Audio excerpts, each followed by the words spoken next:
Thank you for coming today. Taking a stand against R. Kelly, someone who's been termed the king of R&B and is loved by many, has not been easy. I decided after a great deal of thought that I should speak my truth because it is time I stand up for myself. I trusted him and he betrayed my trust. Once I recognized my worth, I knew I had to walk away. We have evidence that Mr. Kelly has engaged in efforts to intimidate and retaliate against Faith Rodgers. We are here today to let Mr. Kelly know, in no uncertain terms, that he cannot and will not intimidate his alleged victims into keeping silent about their allegations. Mr. Kelly, you may soon join the ranks of Bill Cosby and Harvey Weinstein. Just as they have been and are being held accountable for their actions, you also must be accountable.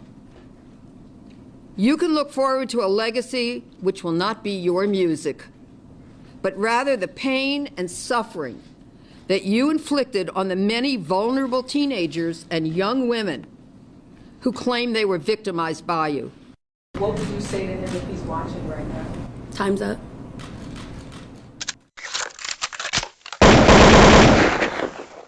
And I don't even like the word victim because I don't feel like I'm a victim. I'm a young woman, and let's be clear, I made a choice to be involved with that person. Let's be clear, I made a choice to be involved with that person. Let's be clear, I made a choice to be involved with that person. Let's be clear, I made a choice to be involved with that person. Do I feel like everything he did was right? Hell no. But I had a choice, and that's why I walked away. I did not move in with him. I did not live with him. I did not take any money from him. There's a choice you have. And I want people to know that it's all a process. I did not come to play with you hoes. I came to slay, bitch. Now we're just hoping for the best for Robert, that justice, will prevail. After all the injustice, and that's what we're concerned about. People will see the truth behind everything.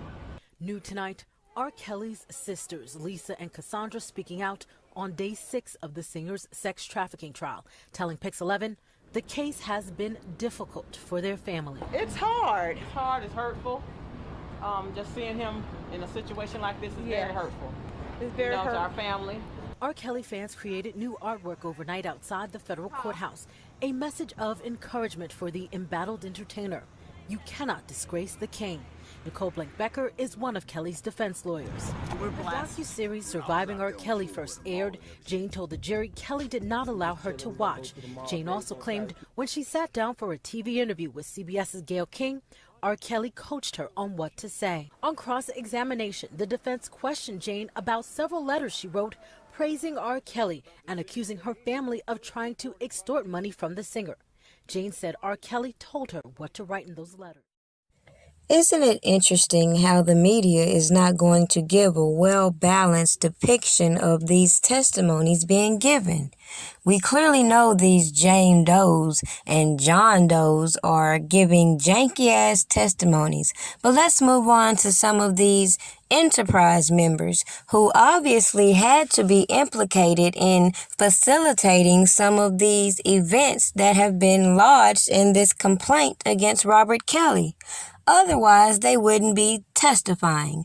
But I find it very strange that within their testimony, the things that they would point out, again, are not illegal. And for this reporter to highlight 3 major points from their perception of this testimony, I find it very comical that they outlined that he had erratic behavior, that he flipped out because this man booked a male tour guide at Disney World, and also that he docked his pay for an incident. But again, these are testimonies, as you can see, from disgruntled employees.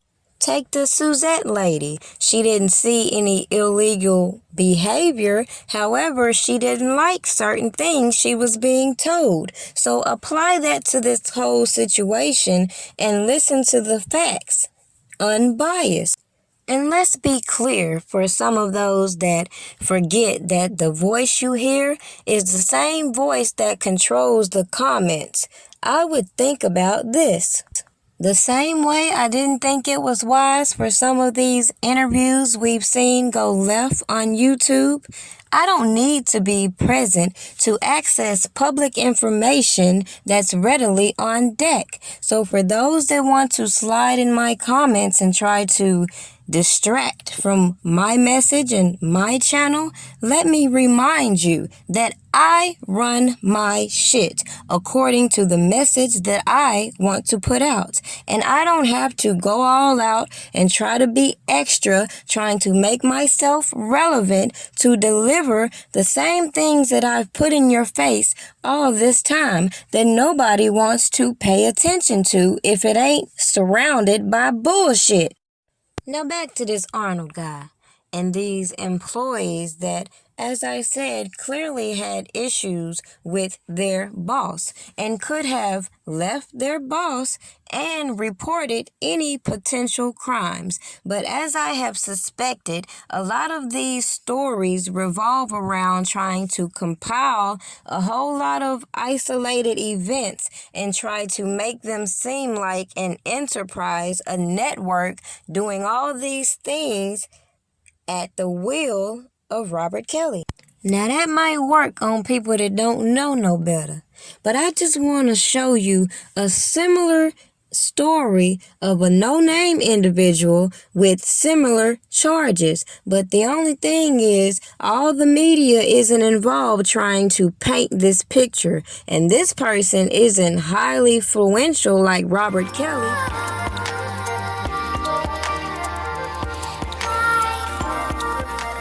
Jason Antoine Beasley is an American rapper / reputable pimp who is a member of the Sem City, a criminal organization named after an East Oakland street corner seminary / Bromley Avenue, known as Young J-Bay. He became America's most wanted human trafficker in 2013 after he violently kidnapped a 17-year-old East Oakland girl with more than 7 other men, gang raped her, sliced her hands, legs, and breasts with a hunting knife, and he's considered the most dangerous human trafficker in the world by the Federal Bureau of Investigations. Each year from 2013 to 2016, Oakland Police Department ranked Beasley as one of the most dangerous criminals in the country, ranking 2nd, 4th, and 5th respectively. He was thus the 2nd most dangerous criminal in Oakland after his accomplice, Ruben Manzel Mitchell. He was named as the 7th richest man in Oakland, California in 2013 with a net worth of roughly US $4.7 million.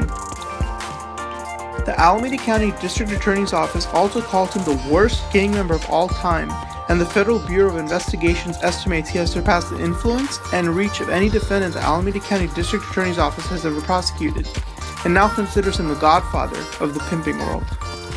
In 2015, the Alameda County Sheriff's Office named Jason Beasley public enemy number 1 for the influence of his criminal network in Oakland, California. The group was named by American rapper Philip Anthony Beasley, aka Filthy Rich, boss of the gang at the time of the Quinceañera hearings in 2012, when the structure of organized crime first gained public attention. The group's operations extend from San Francisco, Oakland, Los Angeles, and Las Vegas. Sem City's illicit activities include torture, mayhem, maiming, disfiguring of body parts, kidnapping, human trafficking of minors, pimping minors under 16 years, forcible rape acting in concert, enticement of minors to engage in prostitution, seduction, assault with a deadly weapon, murder, using a hostage to avoid capture, and assault with a firearm on a peace officer. The rise began in 2013 of what was the most powerful gang in America for a time, when a rival Bay Area rapper was shot 5 times attempting to orchestrate a diss music video aimed at the ringleader of the Sem City on Seminary / Foothill Boulevard in Oakland, California. Jason Antoine Beasley partnered with his older brother Philip Anthony Beasley to further continue the gang's criminal enterprise in Oakland, California. The family's fortunes grew through 2015 when Philip Anthony Beasley and Jason Antoine Beasley ran an alleged multi-state human trafficking operation.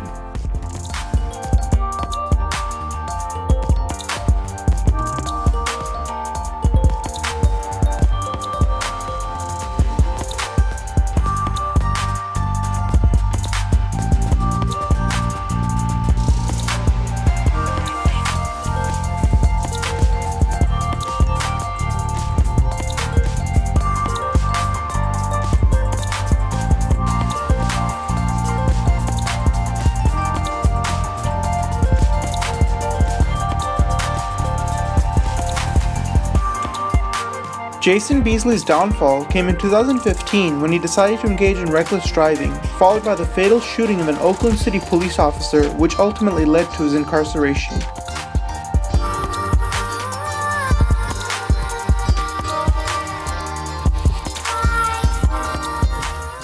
In 2016, the Alameda County District Attorney's Office indicted members of the Sem City, ultimately securing convictions by targeting the gang members under the 1970 Racketeer Influenced and Corrupt Organizations Act, or RICO.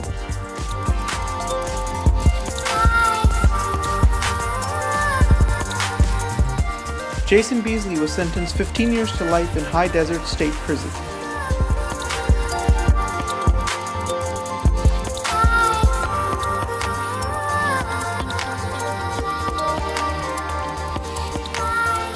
Subsequent indictments eventually targeted over 47 members of the organization. Alameda County prosecutors alleged the organization made over $4.7 million over the course of the conspiracy. Today, Filthy Rich is a free man and enjoys the millions his younger brother helped him make in the sex trafficking trade.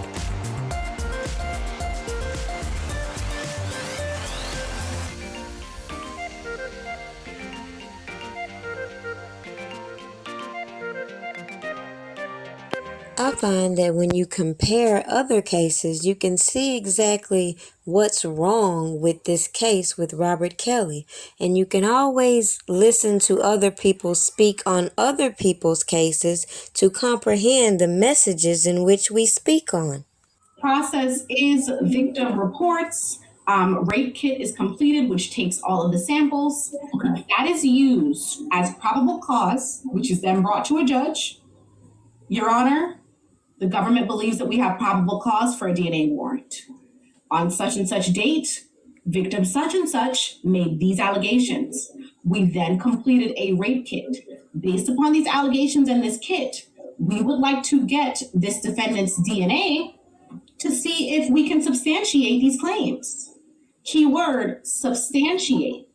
So the judge will say, okay, you have probable cause. I will grant you the warrant to get the DNA to see if the claims are substantiated. In other words, if the DNA matches. There are levels of proof. So think of it this way. The first step is when that victim comes in and makes the report. Mm-hmm. The second stair is when you go to the judge and you ask for the DNA warrant. You cannot get to the third step on the staircase if that DNA does not match. Now, clearly, one thing stood out to me the most about all these charges against Robert Kelly, and that is, they keep throwing this R word out there. Why isn't he being charged with statutory RAPE? They're sitting here putting it all in the headlines, but it's not in his list of charges, which is a narrative they're trying to implant. Well, it seems like to me, once you get past the smokescreen of the witnesses, of the Jane Does, you will then begin to see them forming this narrative of this enterprise. But as we see and as we can compare to other enterprises, it just don't add up, because at the end of the day, where is the trail of money that would embody this enterprise? Need I remind you how this Jane Doe Faith went back trying to get Robert Kelly on record admitting to something that he obviously, even if he did have it, he wasn't going to discuss for reasons like what we see playing out on the internet. Now, at the end of the day, it's people on payroll that can debunk lie after lie after lie being told on this witness stand. So let's get back to this employee and the fact that, let's not forget, it was an alleged employee that reached out to these clout chasers and got this whole ball rolling. So let's not forget these same employees also spread the narratives of these tapes. So, a former employee of R. Kelly is saying that R. Kelly would regularly record tapes of his sexual encounters with underage girls, keep those tapes as trophies, and now they're saying some of these tapes are in the hands of the feds. So, there's some more tapes out, multiple tapes, where he's engaging in sex acts with minors, and they said that he did pay a large sum of cash to that employee, and in return, the employee handed a tape over to that singer. But somehow now that tape is in the hands of Cook County State's Attorney Kim Fox. Who is this person that is stating the obvious? It's a former employee that's testifying in front of the grand jury. Yeah, we've seen one of those tapes, and the FBI already told us they had a couple more. Okay. Well, this is confirmation. I guess this former employee also had one of the tapes and knew that there were many more that existed. So I guess those tapes are now being handed over. Well, give up the child porn for evidence purposes. And truthfully, everybody knew this was happening, including, I'm sure, this former employee. So now what happens with other people being held accountable? Now, clearly, it was not the objective for everybody to be held accountable. And just like I tried to demonstrate on my channel, the same people that came out trying to be a solution, as I said, stirred the pot. So, excuse me if I don't believe it's necessary to put yourself in the midst of a federal investigation just to give your perspective of all the information being put out there. You see, the difference between me and most is I verify my information, and I have absolutely no problem coming back and letting you know all these people suspect as shit. So with that being said, ain't no need in continuously trying to play with my intelligence. Now, I clearly made it known that I didn't believe certain actions was being ordered by Robert Kelly, and I believe people were intentionally coming on these platforms, planting those narratives and co-signing the fuckery for moments like this, in which, as we see, the prosecutors are relying on this foundation of perpetuated behavior by Robert Kelly and his associates, who won't be charged, obviously. It was my belief people were coming out here intentionally throwing the blame on other individuals just to take the heat off themselves. But nonetheless, the facts remains to be the facts. I said then and repeat now, even when it comes to Jane Doe, or should I say Faith, I didn't believe that Robert Kelly initiated those messages trying to so-called intimidate her, no more than I believe that he would approve of how some of these individuals tried to intimidate me. Now, with that being said, I don't believe anymore that Robert Kelly coerced these Jane Does to do anything, no more than you can say about these extortionists they call attorneys coercing these Jane Does with their testimonies. I just find it very ironic that one of these studio managers coming with this story about Disney World. Then you have Lifetime in obvious business with Disney CEOs. Then you have all these allegations that have emerged from Disney corporations. But you have goofy ass coons on the internet talking about if they were white kids. Now, usually when you hear about a trafficking ring, you usually see images such as this. However, those of us following the case have seen how prosecutors have tried to manufacture all these sequences of events using these informants to facilitate all these actions they now want to point the finger and say shows this history of behavior for Robert Kelly. However, I think it shows the corruption within the system that I speak on. See, this little mind fuck game that they run on mainstream platforms, it might work on people who aren't constantly reminded when they, for example, go to the museum and the only museum they're at is the same place where a legend was murdered, and we're supposed to be excited by this Black history. Lord, please forgive me how I'm living. I was born to drive a whip with no ceiling.